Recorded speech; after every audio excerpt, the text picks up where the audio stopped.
Bonsoir et bienvenue dans 28 minutes. Un témoignage pour commencer. Comment j'ai failli devenir terroriste par Omar Youssef Souleyman, un jeune journaliste et poète syrien biberonné au wahhabisme pendant son adolescence en Arabie Saoudite. Mais Descartes et Bill Gates, ainsi que Paul Éluard, l'ont sauvé. Ouf, on a eu chaud.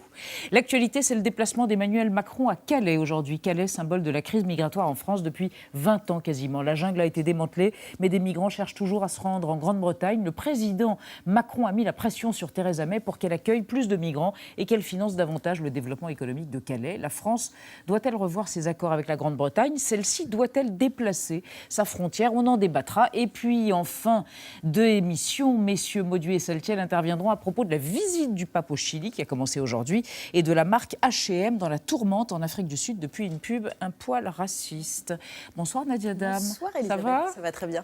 Claude Askolovitch, vous êtes dans un état. Oui. Elisabeth Quint, parce que je vous vois. Ah, et Nadia aussi. Oui. Oui, mais et là, Omar, et notre ami Omar. Bonsoir Omar Youssef Souleyman. Bonsoir Elisabeth. Vous avez fait paraître il y a quelques jours chez Flammarion le petit terroriste.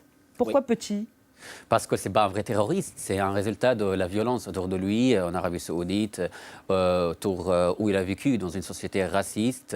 Il était un Syrien avec une autre couleur, avec un autre accent. Donc, c'est amusant, vous parlez de vous à la troisième personne. Ah oui, oui. Ah oui, parce qu'en fait, c'est de vous dont il s'agit. C'est vrai, oui. Mais c'est un roman ou c'est un récit? C'est un récit. C'est une vraie histoire, on vous dira un roman autobiographique, mais je préfère, je l'appelle un récit.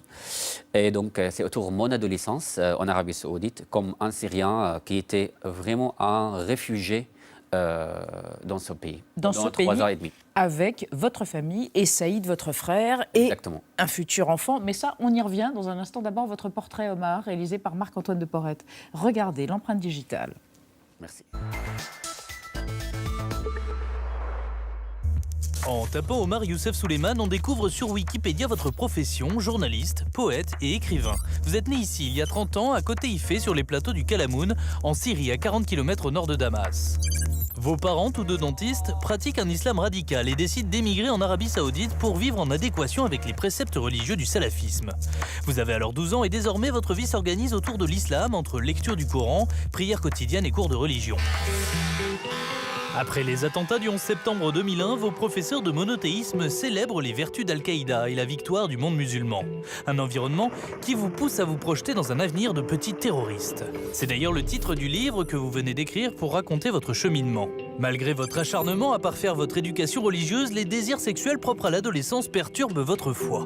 Grâce à Internet, vous lisez les textes de l'essayiste égyptien Taha Hussein, décortiquez le Coran, vous vous interrogez sur la validité d'un Dieu qui, écrivez-vous, enverrait dans les flammes de l'enfer Aristote, Einstein, Éluard et probablement Marilyn Monroe et Scarlett Johansson. Toutes ces questions vous conduisent à devenir athée et à rejeter l'islam. En octobre dernier, voilà ce que vous écriviez sur Twitter après le meurtre de 2 femmes à la gare de Marseille. Hommage pour les victimes, ça suffit qu'on dise que les terroristes ne représentent pas le vrai islam. Car depuis mars 2012, vous vivez en France où vous avez appris notre langue en regardant Plus belle la vie. Après avoir publié plusieurs recueils de poésie en Syrie et couvert la révolution en tant que journaliste, pourchassé par les services secrets, vous avez fui le régime de Bachar el-Assad. Cette décision vous a encore plus éloigné d'une famille qui vous avait répudié après l'annonce de votre athéisme. Pourtant, vous avez tenu sur Facebook à rendre hommage à votre père disparu il y a quelques mois, une photo pour effacer l'espace d'un instant vos différences. Omar Youssef Souleyman, que vous reste-t-il de votre père? La mémoire, ce qu'il reste. C'est pas juste de père, ce qu'il reste. La mémoire, elle reste de tout ce qu'on vit. Surtout quand on part dans un nouveau pays, on vit comme des étrangers. Vraiment, la mémoire, elle devient un autre pays pour nous. Donc, tout ce qu'on fait, surtout quand on écrit quand même l'écriture, et on devient des réfugiés dans notre propre mémoire. Omar Youssef Souleyman, vous avez quoi, 11-12 ans quand vous arrivez à Riyad avec vos parents? À peu près 3 ans, 14 ans. Voilà. C'est ça, d'accord, 13 ans. Et votre vie quotidienne à Riyad, dans un environnement extrêmement rigoriste du point de vue de la religion, donc on a bien compris, c'est d'un côté le wahhabisme, et puis de l'autre côté une masturbation frénétique, c'est-à-dire des choses qui sont a priori incompatibles. Un corps qui veut s'exprimer et une répression religieuse. Comment n'êtes-vous pas devenu fou? Ou plutôt, est-ce que cette envie de devenir djihadiste était une tentative de résoudre ce conflit en vous? Je ne suis pas sûr que je ne suis pas fou d'abord. Ah bon, Et très bien. deuxième chose, je pense, on vit malheureusement dans le monde arabe double vie, Oui. je l'appelle. La vie secrète et la vie publique. C'est pour ça, en fait, j'ai écrit ce livre, pour présenter cette vie secrète. Parce que je ne suis pas la seule personne qui est devenue athée ou qui est sortie de cette idéologie qui s'appelle le wahhabisme, le salafisme dans le monde arabe. Et je ne suis pas la seule personne qui était vraiment très attachée par rapport à Al-Qaïda et Osama Ben Laden. Très attiré, c'est ça. Oui. Merci. À l'époque de 11 septembre. Oui. Voilà. Claude. À l'époque, vous étiez ostracisé dans l'école, vous viviez, c'est extrêmement bien décrit dans le livre, dans un état de terreur permanente, mais terreur physique, terreur religieuse, terreur sexuelle, et devenir djihadiste dans vos fantasmes de jeune garçon, c'était un moyen d'être comme les autres, d'être pris à égalité avec les Saoudiens qui vous méprisaient. C'est vrai, pas que ça, parce que aussi j'étais exagérant. Je peux dire, j'ai exagéré. Je voudrais vraiment faire une grande attentat, parce que en fait, la question là-dedans, quand j'analyse aujourd'hui cette situation, je trouve que je n'étais pas vraiment un vrai terroriste, comme beaucoup de monde. Donc, Quand on vous lit, on n'y croit pas. Non. On pense pas une seconde, on aurait pu faire du mal à l'humour nous. quand même. Voilà. Oui. Il y a ça. Mais je voudrais présenter une situation dans le monde arabe qu'on le vit jusqu'à aujourd'hui.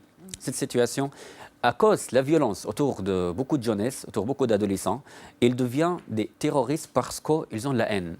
Ils ont une réaction contre une société, ils n'ont pas d'espoir. Ils ont un dictateur, etc. Mais quel était votre quotidien? Quels étaient les interdits, par exemple? Qu'est-ce que vous n'aviez pas le droit de faire en tant que jeune garçon? Je pense à la bonne question. Qu'est-ce qu'on a le droit de faire? Parce qu'il y a beaucoup de choses qui étaient interdites pendant notre enfance. On n'avait pas le droit de faire, regarder les femmes surtout, faire bien sûr dire notre propre opinion, avoir des doutes, dire ce qu'on a comme des rêves à l'avenir, hors de la religion. Il faut dire tout le temps Allah, il faut qu'on soit tout le temps proche à Allah. Et en fait, la racine de ce monde secret, c'est l'enfer. Et il y avait toujours cette... La menace de l'enfer. Exactement, il y avait toujours ce menace. Omar Youssef Souleyman, il y a quelque chose qui est très surprenant dans cette évocation de votre adolescence à Riyad à la fin des années 90, c'est le viol. Vous avez peur d'être violé, les jeunes gens, les garçons, les adolescents ont peur d'être violés. Il y a une sorte de culture du viol, une impunité autour du viol. C'est normal, bien sûr. Pourquoi ? Parce que c'est le tabou. Quand dans la société, tout est interdit, surtout en Arabie Saoudite, et dans cet enfer, la femme, quand toutes les femmes étaient obligées d'être voilées, pas que voilées, même masquées, quand tous les hommes ils sont obligés d'habiller comme le gouvernement, vous, comme le wahhabi, vous, etc. Quand on était obligé de faire le prière, obligé, c'est normal qu'il y aura aussi une réaction parmi surtout les jeunes gens pour violer les autres, par rapport surtout à cette sexuellement. frustration. Voilà. Vous êtes syrien, on va parler de la Syrie dans un instant. Et à propos de la Syrie, une question qui angoisse, une sorte de hantise, le retour des adolescents de Syrie, Oui, et même des des jeunes enfants. djihadistes. Oui, et les ce enfants. qu'on appelle les lionceaux du califat, donc ces enfants d'État islamique qui se sont retrouvés en Syrie et qui, dès 4 ans, sont soumis à une propagande très intense et entraînés à commettre des actes terroristes. On a vu certaines images de ces enfants, de ces adolescents s'entraîner à égorger, par exemple, en décapitant des ours en peluche, des images très terrifiantes. Et en France, les autorités sont sensibles au profil de Younes. Younes, c'est le petit frère d'Abdelhamid Abaoud, l'un des terroriste du 13 novembre. Il a été emmené en Syrie quand il avait à peine 13 ans. C'était le plus jeune lionceau du califat. Et il a juré aujourd'hui de revenir un jour en France pour venger son frère. Quand vous voyez ces jeunes garçons, ces enfants à peine sortis de l'enfance, dévorés par la haine de l'Occident, est-ce que vous dites qu'on peut les ramener à nous? Bien sûr. Ou c'est trop tard? Non, c'est pas trop tard. Je pense, surtout quand ils sont encore jeunes, ils sont très jeunes, ils sont des ados, surtout quand ils sont des enfants, on a le temps pour qu'ils changent, leur réfléchir. Et ils sortent de cette idéologie. Et on a plein d'exemplaires dans le monde arabe parce qu'à mon avis, personne est né comme un terroriste ou comme un salafiste. On le devient. Tout ça, voilà, c'est pas nature. Donc, Alors vous n'êtes pas devenu finalement terroriste, vous n'êtes plus devenu religieux, en tout cas vous n'êtes pas resté religieux, vous êtes devenu athée, vous vous êtes détaché de l'islam.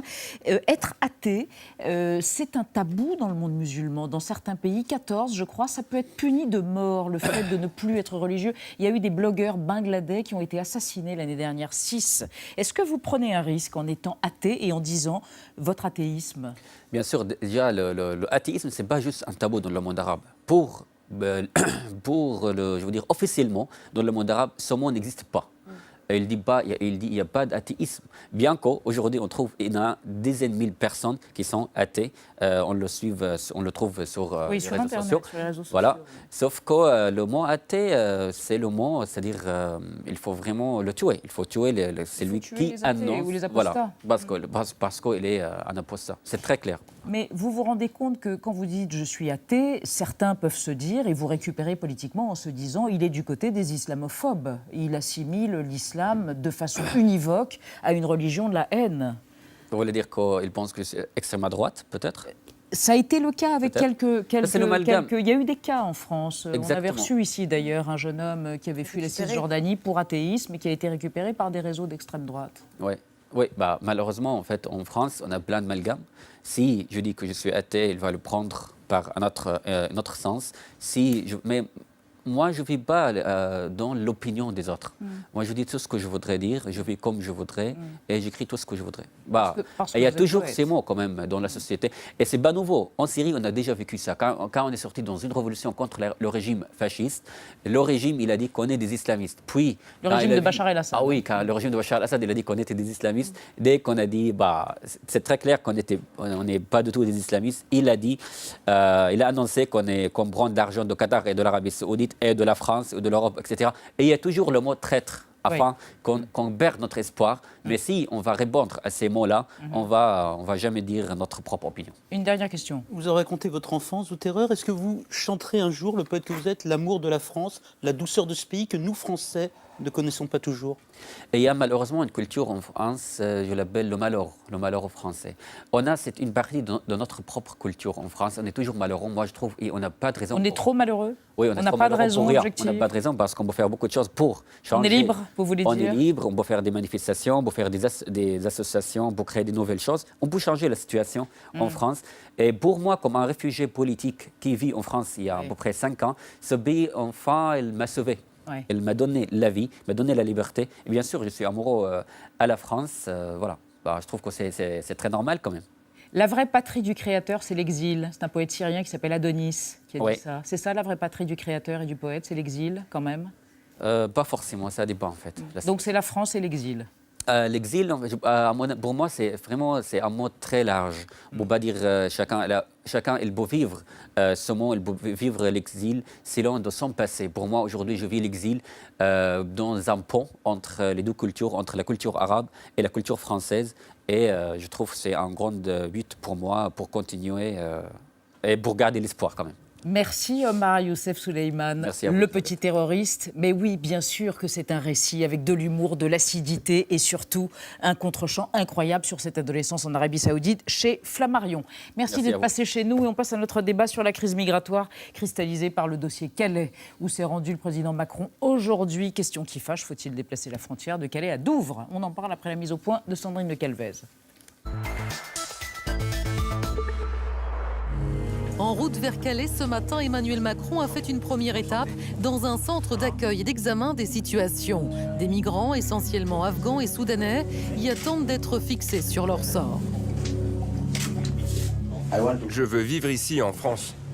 Dans mon cœur, vous êtes notre président. Mais à Calais, aujourd'hui, la majorité des migrants fuient ces structures d'accueil, avec une idée fixe, réaliser leur rêve et rejoindre coûte que coûte l'Angleterre, où se tiendra jeudi un sommet franco-britannique. Emmanuel Macron l'a annoncé dès les premières minutes de son discours ce midi, la pression migratoire à Calais sera au cœur de cette rencontre. Il était essentiel que je vienne au contact des réalités que vous vivez depuis plusieurs mois, plusieurs années, pour pouvoir en tirer toutes les conséquences et évoquer dans 48 heures, avec Theresa May, plusieurs des éléments que nous devons améliorer.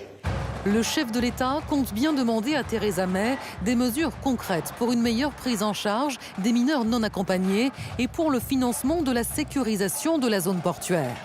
Car Calais, situé sur la Manche, à 35 km de Douvres, est la porte d'entrée en Angleterre. La frontière britannique se trouve sur le sol français, depuis le traité du Touquet signé en 2003 par le ministre de l'Intérieur français et son homologue anglais. Cet accord, couplé à la fermeture du centre d'accueil de Sangatte, a fait chuter le nombre de demandes d'asile en Grande-Bretagne.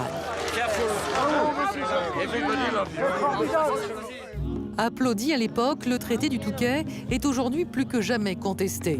Alors faut-il le remettre en cause? La Grande-Bretagne doit-elle prendre en charge les migrants de Calais? Faut-il déplacer la frontière actuelle?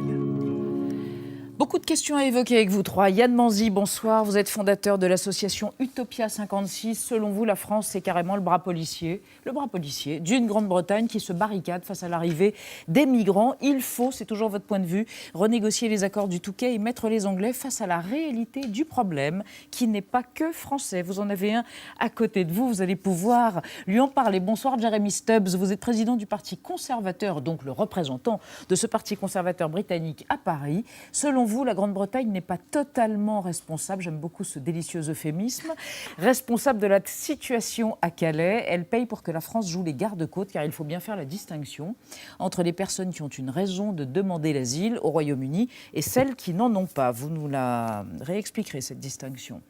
Et enfin, Virginie Guiraudon, bonsoir. Vous êtes chercheuse, spécialiste des politiques européennes d'immigration. Selon vous, force est de constater qu'il n'y a pas de différence de point de vue sur l'immigration entre la France et la Grande-Bretagne.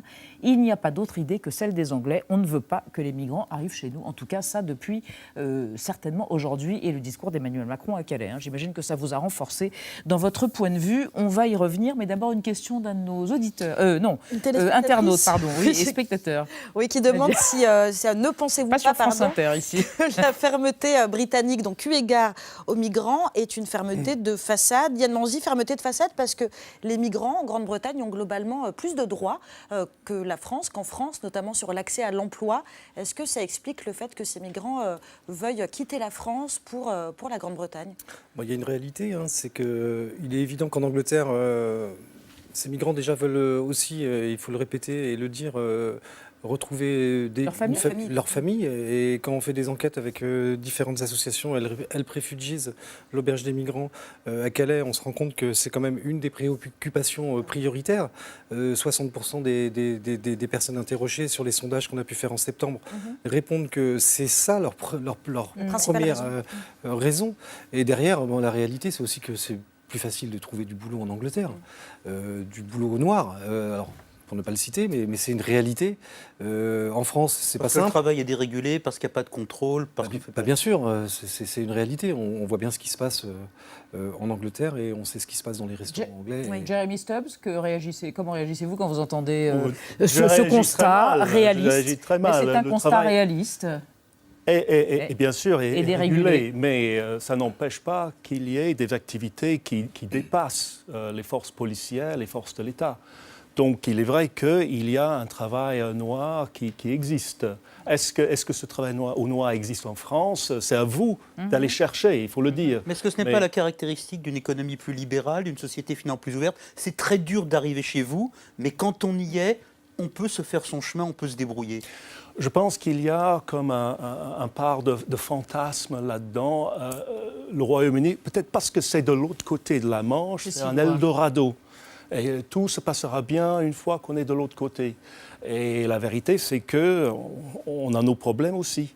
Donc, c'est cette part de fantasme qui est très, très curieuse. Virginie Guiraudon, vous voulez rajouter quelque chose? Je ne parle pas de fantasme, je parle de réalité. Oui. Je suis d'accord avec Claude Askolovitch. Le système économique anglais, depuis Mme Thatcher, donc, qui était Tory, comme vous, c'est un marché dérégulé. Il y a beaucoup moins de contrôle de papiers d'identité. C'est plus facile d'être engagé pour un job comme de le perdre d'ailleurs. D'être logé même. Donc on a un point de chute, on n'a pas une vie formidable, mais si vous comparez ça même à des pays qui ont beaucoup accueilli comme l'Allemagne, la Suède, là il y a beaucoup moins de population en situation régulière, on demande beaucoup plus de contrôle. Donc ce modèle qu'on appelle le marché libéral par rapport à une économie plus régulée, il existe. Et après pour rebondir sur... Parce que Yann a dit au départ, effectivement... on voit toujours des Afghans qui veulent aller en Angleterre, mais ça fait depuis 99, depuis qu'il y a un camp à Calais, parce qu'ils ont de la famille. D'accord, c'est ce que disait Yann Manzi. Alors, on va démarrer avec un chiffre pour comprendre l'ampleur de la situation, l'ampleur de ce qui se passe. C'est un chiffre qui a été donné à 2 reprises, je crois, aujourd'hui par le président Macron. 115 000, c'est le nombre de tentatives d'intrusion dans le tunnel sous la Manche en 2017. En 2016, il y en avait 50 000 de plus, donc c'est en diminution. Mais Yann Manzy, vous vivez à Calais, vous voyez la situation à Calais, 115 000 intrusions par an l'année dernière, c'est plus que ce que l'État français ne peut faire. Nous sommes vraiment les gardes-frontières peut-être débordés du Royaume-Uni. Bien sûr, la réalité, elle est celle-là. Ces populations qui tous les jours répètent des tentatives pour aller rejoindre leur famille ou essayer de rejoindre une communauté, parce que c'est vrai que quand on a une communauté là-bas, on peut plus facilement y aller. Oui, il y a cette réalité tous les jours, que ça soit sur le tunnel ou dans les camions, d'intrusions répétées et multipliées de ces migrants qui essayent de rejoindre une famille. Et est-ce qu'on peut comprendre, et vous êtes souvent très critique, et vraisemblablement à juste titre envers les forces de l'ordre qui pourchassent les migrants, qui harcèlent les associations, mais en même temps, est-ce qu'on peut comprendre que sous une telle pression, 115 000 tentatives d'intrusion, à un moment donné, on fait faire à ces forces de l'ordre un sale boulot que les forces de l'ordre du Royaume-Uni ne font pas? C'est sûr que nous, on sait très bien la réalité de ce qui se passe à Calais. On l'a souvent dénoncé, on a souvent été appuyé par des grosses ONG qui sont venues aussi constater la réalité de ce qu'on pouvait dire. Non, mais sur les forces de l'ordre. Sur les forces de l'ordre. Concernant la réalité de ce qui se passe avec la police. C'est terrible ce qu'on leur demande, même s'ils se comportent mal par ailleurs. Mais c'est terrible. Ils sont débordés, ils sont submergés. Bien sûr, nous on discute souvent avec des CRS, c'est un sale boulot qu'on leur fait faire, c'est une réalité. On leur demande de lacérer les sacs, les tentes, il y a un ordre qui vient de très haut? Alors ça, moi je ne peux pas le dire parce que je ne sais pas, mais par contre la réalité de ce qu'a dit aujourd'hui M. Macron, c'est qu'il y a un État, il y a des préfets et il y a des ordres. Donc je ne sais pas d'où ça vient ces ordres, par contre la réalité de ce qu'on peut vivre, que ce soit à Paris, à Calais, à Briançon ou dans différentes régions, c'est plus de points de fixation, et dès qu'il y a des points de fixation, on empêche ces points de fixation. Jeremy Stubbs, cette situation chaotique, conflictuelle, désespérée, ces souffrances, ces forces de l'ordre qui sont elles-mêmes submergées, qui se mettent à malmener, à rudoyer ces migrants, est-ce que d'une certaine façon vous vous rendez compte que c'est fait pour vous, enfin vous les Anglais, c'est une aubaine ces accords du Touquet qui rendent cette situation possible et qui font que ça se fait à Calais et pas là-bas, de l'autre côté du Channel? Il faut le dire, qui existe un peu à travers l'Europe. Oui, mais on parle de la raison pour laquelle ça arrive comme ça à Calais, c'est parce que vos frontières sont ouvertes, les nôtres ne le sont pas. Donc les gens ne peuvent pas passer. Et donc on veut bien contribuer. On veut bien contribuer, mais nous ne sommes pas, encore une fois, totalement responsables de la situation. Et si les accords étaient revus, corrigés, et si la frontière était déplacée? Je ne crois pas que la frontière sera déplacée, ni les accords du Touquet Si, là, si. On va, parce que il faut dire quand même que c'est une frontière commune. Quel que soit le côté de la Manche, on partage. Donc, il faut qu'on travaille ensemble. Et d'après ce que j'ai compris, les gouvernements sont en train d'en parler depuis quelques mois maintenant. Et il y a un terrain d'entente. En revanche, M. Macron a fait... Qui voit Mme May après-demain. Oui, il a fait, et c'est très intelligent, un peu un coup de com' d'annoncer que c'est à l'ordre du jour de leur discussion. Parce que ça montre qu'il fait preuve de fermeté, surtout au moment où il lance au moment où Mme May est un peu fragilisée, par ailleurs, par le Brexit. Un peu, mais ça ne change rien de ce point de vue-là. C'est quelque chose qui marchera très bien ici. Cette annonce. Ici. Oui, le fait qu'il a, en même temps qu'il applique un peu le règlement Dublin, il essaye de faire travailler les Anglais. Le règlement Dublin sur lequel tout migrant doit être reconduit dans le pays dans lequel il a mis le pied en Europe pour la première fois. Ou les empreintes digitales. Alors, je repose la question. Est-ce que les accords du Touquet sont une aubaine pour la Grande-Bretagne, Madame Guiradon? Oui. Alors, d'abord, je voudrais rebondir. Je suis tout à fait d'accord avec mon voisin. Il est malin, Macron. Effectivement, il va dire, regardez, je vais dire aux Anglais que vraiment les accords du Touquet, c'est pas possible. En fait, sur la table, il y a quoi? C'est demander un peu plus d'argent aux Anglais, éventuellement des patrouilles de gardes-frontières franco-britanniques, mais pas du tout une remise en cause de la logique même de ces accords, et pas du tout non plus d'un déplacement. Donc, coup de com', on est d'accord. Une énorme aubaine, parce que ça coûte extrêmement cher d'un point de vue humain, mais ça, je laisse les associations en parler, d'un point de vue financier. Venez, vous faites. J'en viens au fait, c'est que, en gros, c'est des millions qui sont investis tous les ans, qui sont investis depuis 1999, même avant les accords, par Eurotunnel, qui après d'ailleurs a demandé à être remboursé.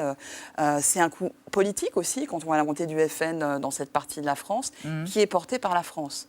Imaginez si on déplace vraiment et on dit maintenant c'est Ashford, c'est plus Calais. La frontière. C'est Douvres, la frontière.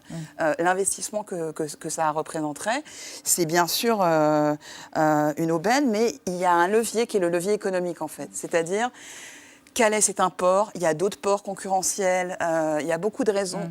Les compagnies de transport ont peur, si vous Virginie voulez. Giraudon, si on est sur ce sujet, on peut peut-être entendre notre ministre de l'Intérieur, Gérard Collomb. Vous lui avez presque déjà répondu. Il était ce matin invité sur France Télévisions, Gérard Collomb, qui incarne la fermeté en matière de lutte contre l'immigration clandestine. Et il a dit ce matin, nos confrères de France 2, ce que la France pouvait espérer ou pouvait demander au Royaume-Uni.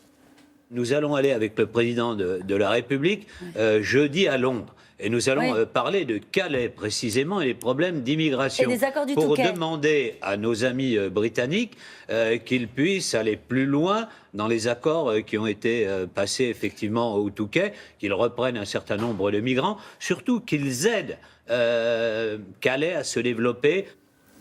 Alors, il y a deux choses, l'aide au développement, mais surtout reprendre des migrants. Yann Manzier, est-ce que vous pensez que le Royaume-Uni peut prendre des migrants, peut-être des mineurs, on ne sait pas. Est-ce que ça peut arriver ou est-ce qu'au fond, vous n'y croyez pas, on a trop entendu, c'est juste Collomb qui parle au français? Nous, c'est ce qu'on aimerait. Il est évident que nous, ce qu'on aimerait, c'est que les mineurs étrangers qui devaient être pris en masse suite au démantèlement de la jungle de Calais en 2016, la réalité était faite. Les chiffres sont loin d'être satisfaisants. On sait très bien ce qui se passe. Et la réalité, en sortie du Brexit, on a dénoncé ces accords au niveau des enfants. Nous, ce qu'on voudrait, c'est voir ces enfants pris en charge par l'Angleterre. On voudrait qu'il y ait des regroupements familiaux qui soient beaucoup plus nombreux. Il est évident, et je voudrais, si vous me le permettez, pouvoir dire une chose, c'est que la réalité de toutes ces images qu'on voit depuis 2015, de ces millions de personnes qui ont migré, il faut quand même dire la réalité. C'est pas la France et l'Europe qui prennent cette part. Non, mais il n'y a pas des millions de personnes qui ont migré, beaucoup moins. Non, mais en frontière, voilà, qui sont restés aux portes de l'Europe. La réalité, c'est qu'en fait, la population migrante en Europe, c'est 0,20% de la population sur 500 millions de personnes. Mais qu'est-ce qu'on fait, en fait? Qu'est-ce qu'on fait Qu'est-ce qu'on fait de cette Europe? Qu'est-ce qu'on fait de la France? Il est temps, à un moment donné, de prendre notre part de responsabilité dans ce qui se passe dans ce monde et dans ces problèmes de ces populations. Et pour en revenir, alors, posez votre question sur les mineurs isolés, non, à votre voisin, Jeremy Stubbs. Prenez votre part. C'est peut-être ce qui est en train de se passer en ce moment. Je pense que c'est une situation qui est nouvelle pour nos pays. On n'a pas fait face à ça avant. Et là, on est en train, à chaque fois, en train de progresser. Et les accords du Touquet ne sont pas des accords définitifs, éternels. Ils peuvent être remis en question par n'importe quel des deux pays à n'importe quel moment. Et c'est ce qui est en train de se passer. Donc je pense que c'est une situation qui va évoluer. On apprend. Et il est probable... On apprend lentement. On apprend aussi vite qu'on peut, mais on est des êtres humains. Avec l'intelligence artificielle, sans doute qu'on ira beaucoup mieux. Mais d'après ce que je comprends, il y aura sans doute plus d'investissement, peut-être une plus forte présence britannique de l'autre côté de la Manche pour, et c'est un mot qu'il faut prononcer, même si c'est un mot qui ne sonne pas très bien, pour faire le tri. Ah oui. Plus de sécurisation aussi, c'est ça. Ce qu'on appellerait un hotspot en France. Ils veulent faire un hotspot à Calais. Alors, on va évoquer, Nadia, un pays qui a su rapidement comment s'emparer de cette problématique des mineurs isolés et comment la traiter. Oui, des enfants non accompagnés. C'est ce qui se passe en Suède. C'est un pays qui a reçu à lui seul 40% des mineurs non accompagnés qui sont arrivés l'an dernier dans l'Union européenne. On parle de 700 enfants qui sont dans cette situation et qui entrent chaque semaine dans le pays et qui font donc l'objet d'une véritable procédure qui a été réfléchie. D'abord, il y a cette loi suédoise qui exige que leur cas soit traité en priorité. Ensuite, chacun de ces jeunes a un tuteur, un représentant qui est nommé par les communes et qui va l'aider dans ces différentes démarches. Ces mineurs sont systématiquement hébergés soit dans des centres de transit, soit pour les plus jeunes dans des familles d'accueil. On les laisse le moins possible errer dans les rues, comme c'est le cas en France ou en Grande-Bretagne. Et dans les écoles, on a même créé des classes spécifiques pour les accueillir et pour leur apprendre la langue, les bases de l'éducation. Alors tout n'est pas rose, comme souvent, les structures sont saturées, les enfants enfants sortent parfois des radars et se retrouvent dans des réseaux criminels. Mais clairement, on peut dire aujourd'hui que quand on est un migrant isolé enfant, il vaut mieux être à Stockholm qu'à Paris ou qu'en Angleterre. Virginie Gredon, pourquoi est-ce qu'on n'est pas capable de faire ça et pourquoi est-ce qu'on ne l'a pas anticipé? C'est si compliqué. On parle de quelques centaines, quelques milliers d'enfants et d'adolescents. Pourquoi on est fait pas tout à fait capable. Bien sûr qu'on en est capable. En France ou qu'en Angleterre, c'est une question de moyens, mais surtout de volonté politique. Donc nous n'en sommes pas capables politiquement, psychologiquement, culturellement. Ça veut dire qu'on ne veut pas de ces enfants en France, c'est ce que vous dites? Enfin, quand on voit la situation à Paris, on connaît les chiffres, on sait que... Vous connaissez les chiffres, donnez-les. Combien il y a d'enfants? Oui. Alors, il y a ceux qui... On parle bien des mineurs, isolés, non accompagnés. C'est ceux qui sont déjà pris en charge. C'est en plus à Paris, c'est bien au niveau du département dont on doit s'en occuper. On sait que c'est en hausse, donc c'est plusieurs milliers. Plusieurs milliers. Rien qu'à Paris. Yann Manzi, au moment du démantèlement de Calais, on a laissé ces enfants partir sur les routes. 1900 enfants référencés à Calais. Alors après, c'est évident que... Et plusieurs milliers à Paris. 1900 enfants à Calais. La réalité des chiffres, c'est entre 400 et 700 enfants qui ont été pris en charge par l'Angleterre. Alors les chiffres diffèrent entre 400 et 700. On ne sait jamais trop la réalité de tout ça. Moi, ce que je peux vous dire, c'est pour avoir été à Paris depuis 11 mois et l'ouverture du centre de la Porte de la Chapelle, on avait en charge avec Utopia 56 et d'autres associations cet accompagnement des mineurs. 80% des mineurs qui se présentent dans les dispositifs sont refusés. On ne les croit pas. Donc, on dit qu'ils sont majeurs. On dit qu'ils sont majeurs. Donc il y a une réalité et une violence de tout le parcours que ces enfants ont vécu. Et derrière, on ne les croit pas. Et nous, on se retrouve avec des quantités de gamins et des citoyens qui ouvrent leurs portes tous les soirs pour mettre ces enfants à l'abri, avec la violence de Paris, avec la violence de tous les réseaux qui peuvent traîner dans ces rues-là. C'est quelque chose d'incroyable, en fait.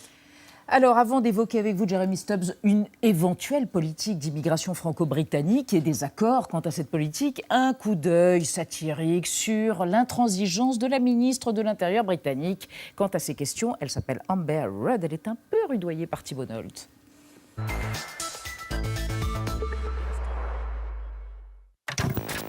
Ils sont au centre de l'histoire et méritent forcément quelques déboires. Tandis que la question des frontières agite le Royaume-Uni, la ministre britannique de l'Intérieur fait preuve de ridicule. Alors faut-il se payer la tête d'Amber Rudd? Amber Rudd a 54 ans, un gros job, mais une courte expérience politique. Élue en 2010, elle est la secrétaire d'État à l'énergie de David Cameron en 2014, puis celle à l'intérieur de Theresa May à l'été 2016. Une fusée en orbite, mais à la trajectoire incertaine. Mais qu'est-ce qu'elle fout là? London, vous avez un problème? Non, c'est le guidon qui est un peu sensible. Le guidon? En octobre 2016, elle menaçait d'imposer aux entreprises de publier la liste de leurs employés étrangers. Tollé à Rome, à Madrid, chez d'ex-collègues et même chez son propre frère. Un an après, elle se fend d'une lettre d'amour aux expatriés européens pour qu'ils restent royaux. Fin décembre, celle qui songe sans discrétion à Downing Street poursuit sa comédie. Devant son idée de contrer d'éventuels djihadistes de retour par la mer en faisant surveiller le littoral par une brigade de volontaires, les syndicats crient à la farce et la presse se gondole. Bonjour, on vient pour maraver les immigrés. Ah, des patriotes. Et vous avez de l'expérience? Bah ouais, avec le stade... Ouais. Bon, ben ok, on va vous payer en bière d'avance. Ouais. Amber, une ancienne de la banque JP Morgan qui n'a fréquenté qu'école et collège privé, est si familière de l'aristocratie qu'elle s'est occupée du casting sang bleu pour le film 4 mariages et un enterrement. Désormais, cette farouche opposante au Brexit doit épouser un projet qui la débecte et enterrer celui qui la comblait. Du vrai cinéma impressionniste. Merci Thibault Nolte. Vous n'aurez jamais de rôle. Claude? Jeremy Stubbs, au moment de la grande débâcle de 40, Winston Churchill, dont on parle sur nos écrans, avait proposé une fusion des États français et britanniques face à la menace. Est-ce que face à une menace, somme toute moindre, nos deux États pourraient inventer ensemble une politique d'immigration? Oui, juste un mot, c'est Jean Monnet qui avait proposé cette idée. Et d'ailleurs, ça a donné lieu Churchill à l'Union européenne plus tard. Sérieusement, est-ce qu'on pourrait avoir maintenant une politique commune? Je pense que oui. Il y a tout, en dépit du Brexit, il y a tout pour reprocher nos deux pays. Il y a une vraie volonté de travailler ensemble. On travaille ensemble beaucoup dans la défense, dans la sécurité. On est déjà et dans l'accueil, travailler plus dans l'accueil? On travaille déjà dans l'accueil. Non, réellement, Jeremy Stubbs, on connaît tous la situation humanitaire. Pourquoi deux des plus grandes démocraties du monde ne peuvent pas fabriquer ensemble une politique humaine et décente? Parce que, je vous dis, chaque pays lui-même a du mal à le faire. Donc, deux ensemble, c'est compliqué. Parce que vos opinions publiques ont conduit au Brexit ici, et ici, en France, avec une... Ce qui est sûr, c'est que l'opinion publique est très axée sur la peur de l'immigration illégale. L'opinion publique, oui. Et ça, il faut le prendre en compte. Mais pas trop Si. Ou à ce point-là? Si, parce que dès qu'on ne le fait pas, l'opinion publique choisit un autre gouvernement qui n'est pas aussi raisonnable que les gouvernements que nous avons déjà. C'est ça le paradoxe auquel il faut faire face. Un dernier mot. Moi, je voudrais rebondir là-dessus, parce que c'est quand même important. C'est bien sûr à cause du nationalisme qui monte en Europe que tout se passe, et tout ceci se passe. Et il y a un moment donné, à aller trop loin dans toutes ces lois qui s'appliquent depuis une vingtaine d'années, justement par rapport à la montée des nationalismes en Europe, jusqu'où on va aller en fait? Dans l'ignominie de la loi qui est proposée dans les mois qui vont arriver, jusqu'où on va aller en fait? Dans cette inhumanité de laisser des bébés, des femmes, des enfants dans les rues, de ne plus les accueillir, c'est des êtres humains. Calais, c'est le rêve Qu'est-ce de qu'on fait, Trump, en en fait. Vous savez, Trump disait qu'il faut construire un mur et les Mexicains paieront pour le mur. Ben voilà, on a construit un mur en France et c'est pour les Anglais et c'est les Français qui l'ont payé. Donc on est quand même... Non, ce sont les Anglais qui ont payé 140 millions de livres sur 3 ans. C'est le mot de la fin pour ce débat et pour ce soir. Merci à tous les trois. Dans un instant, la visite du pape au Chili et les répercussions politiques en Afrique du Sud de la publicité raciste de H&M avec messieurs Baudu et Saltiel. Mais d'abord des intox. Ce soir, les fameuses limitations de vitesse à 80 km/h sur les routes secondaires, ce ne serait pas aussi écologique que l'a dit le gouvernement.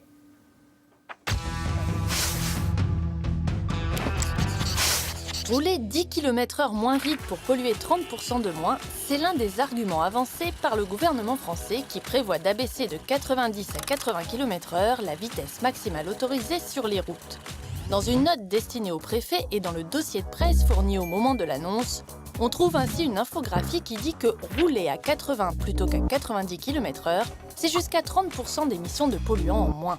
En guise de source, un lien renvoie vers une page internet qui n'a pas été mise à jour depuis presque 10 ans et dans laquelle n'apparaît pas le chiffre mentionné dans l'infographie. Cette page renvoie quant à elle vers le site internet de l'ADEME, l'Agence de l'environnement et de la maîtrise de l'énergie. C'est elle qui a fourni ce chiffre, assure aussi la sécurité routière française. Si l'ADEME a bien publié un dossier fouillé sur le sujet en 2014, en faisant une synthèse des résultats de plusieurs dizaines d'études, la statistique citée par le gouvernement n'y figure pas. Au contraire, on peut y lire que la relation entre baisse de la vitesse maximale et pollution est complexe. Car les résultats varient selon la méthode de calcul ou l'axe observé. En ville, par exemple, réduire la vitesse maximale peut augmenter les émissions. L'état des routes, des véhicules et du trafic sont des facteurs à prendre en compte pour observer la pollution. Un spécialiste nous a confirmé que l'ADEME n'avait jamais annoncé ce chiffre de 30% d'émissions en moins si l'on réduit la vitesse maximale autorisée. L'idée était écologiquement séduisante, mais c'est peut-être pour cela qu'Édouard Philippe n'a guère insisté lors de sa conférence de presse sur cet argument. Et bien vu, des intox. Bonsoir Xavier, François. Bonsoir. Xavier. Le pape François est arrivé hier à Santiago pour une visite, on le sait, de 3 jours au Chili. C'est une opération de com', vous croyez, pour l'Église? Ah bon? Parce que on perd de vitesse depuis des affaires un petit peu obscures et pas très ragoûtantes. Bon, et vous avez voulu revenir à une époque un peu plus ragoûtante où, enfin quoique, l'Église voulait le monopole des cimetières. Oui, écoutez, c'était pourquoi ça au 19e siècle? Oui, je vais vous dire ça. En 1822, Santiago du Chili accueille un jeune Parisien, Victor Atanas Guérin, qui n'était pas prédestiné pour les voyages. Parce que 6 ans auparavant, le jeune homme était en train de travailler à Paris chez un tapissier quand, mais chance extraordinaire, son patron lui dit « Mais viens, je t'emmène faire du commerce en Amérique du Sud ». Donc commence pour Victor Atanas un voyage de 7 ans dans plein de pays, le Brésil. Et en 1822, il est à Santiago du Chili. Et là, il est ébaubé par les pratiques religieuses des Chiliens. Bon, déjà, il le constate, il n'est pas le bienvenu. Non, les prêtres n'aiment pas les étrangers dont ils redoutent les lumières. Et puis surtout, ce Guérin est fasciné par les interdictions qui existent dans ce pays. Par exemple, il dit on ne peut pas parler de religion, on ne peut pas s'en moquer, on risque même d'être assassiné. Mais surtout, il est interdit d'enterrer les non-catholiques. Ah non, Alors, on ne veut pas de ça là-bas. Et pourtant, il y a de nombreux Anglais, de nombreux Allemands, vous savez, ils sont venus là faire du commerce. Mais bon, ils sont anglicans, ils sont protestants, les pauvres gens. Donc, hors de question de les mettre dans le sol chilien. Guérin dit même que dans certaines provinces, on les jette à la mer. Et pourtant, le gouvernement chilien, lui, veut absolument faire venir ces gens-là. Il veut interdire ces pratiques parce qu'il a besoin des immigrés qui viennent d'Angleterre, voilà, et puis d'Allemagne pour le commerce. C'est pourquoi, en décembre 1819, un décret est pris qui met en place des cimetières pour les non-catholiques. Bon, il y en a deux, Santiago et Valparaiso. En réalité, il y a une levée de boucliers, en réalité aussi une levée de goupillons, parce que l'Église arrive à faire reculer le gouvernement et il faut attendre les années 1850 pour qu'enfin les non-catholiques puissent être enterrés sereins au Chili. Alors 1850, c'est par hasard, c'est le moment où est signé un traité de commerce avec l'Angleterre, comme quoi tout est bien qui finit bien. Alors juste pour finir, vous le savez, depuis, les étrangers sont bien accueillis au Chili, surtout si, comme mon général, ils arrivent à bord du Colbert. À bord du Colbert, le général va se retrouver en terre française pour une croisière de 48 heures le long des côtes chiliennes, jusqu'à Valparaiso, jadis providence des Caporniers et thème de tant de chansons de marins. Les chansons de marins, une chanson de marin. Non Non, je pensais plutôt à un papa et une maman, tu n'enterres pas n'importe où les enfants. Très bien. Alors, François Saltiel, on revient sur le tollé provoqué par la publicité H&M. Répercussions en Afrique du Sud, politique ? Oui, c'est ça. Déjà, c'était la semaine dernière, c'est la marque suédoise qui a déclenché une vague d'indignation mondiale, puisque H&M a choisi ce petit garçon noir pour porter ce sweatshirt au message suivant, le singe le plus cool de la jungle. On se demande encore comment cette image à connotation raciste a pu échapper à l'ensemble des filtres de communication de l'enseigne. Depuis, des stars ont dénoncé leur contrat avec la marque et Twitter s'embrase. C'est ce qu'on appelle en bon français un bad buzz ou plutôt une boulette. Voilà, une boulette, un bouche à oreille négatif. La marque s'est bien sûr excusée, a reconnu son erreur, a enlevé l'image de son site internet et puis aussi tous les vêtements de ses boutiques. Mais en Afrique du Sud, où le souvenir de l'apartheid est encore vif, ce rétropédalage n'a pas suffi. La marque avait d'ailleurs déjà fait polémique en 2015 lors de son implantation en n'en faisant peut-être que des mannequins blancs, aucun mannequin noir sur ses affiches. Depuis ce week-end, des militants du parti politique radical Economic Freedom Fighters ont manifesté devant les boutiques de Johannesburg ou encore de Pretoria avec leur propre slogan à eux qui dit H&M, voici les singes les plus cool. Et puis certains manifestants, pas si cool que ça, ont dévasté pas moins de 6 boutiques en signe de protestation. La marque a ensuite annoncé dans la foulée qu'elle allait fermer tous ses magasins, a rappelé que les boutiques sud-africaines n'avaient pas grand-chose à voir avec cette publicité, mais ces images sont tout de même impressionnantes. Et puis, c'est pas si fréquent de voir une révolte numérique qui a été déclenchée par une blogueuse mode londonienne se solder en saccage de boutiques sud-africaines, comme quoi les erreurs se payent cher à l'heure du village global gouverné par les réseaux sociaux. Bon. Non ? Oui. Il était joli ce t-shirt vert pour toi. Merci mes amis, l'agent provocateur. À suivre sur l'antenne d'Arte Chérie, une soirée théma présentée par Émilie Aubry autour de Donald Trump. 1 an de, pas d'âge mental, non, de présidence. Présidence hors norme. 2 enquêtes documentaires de Frontline, l'émission d'investigation de la chaîne américaine PBS, sur l'homme, puis sur Poutine contre les USA. Et je peux vous dire que ça décape. À demain 20h05, on se quitte justement avec le rappeur Wyclef Jean, né à Haïti. Vous savez, ce cloaque, selon Donald. Bah oui, what happened to love? Tchuss. Keyboard, please. One day, girl, we'll be looking back. I'll kiss you, then you kiss me back. You know you never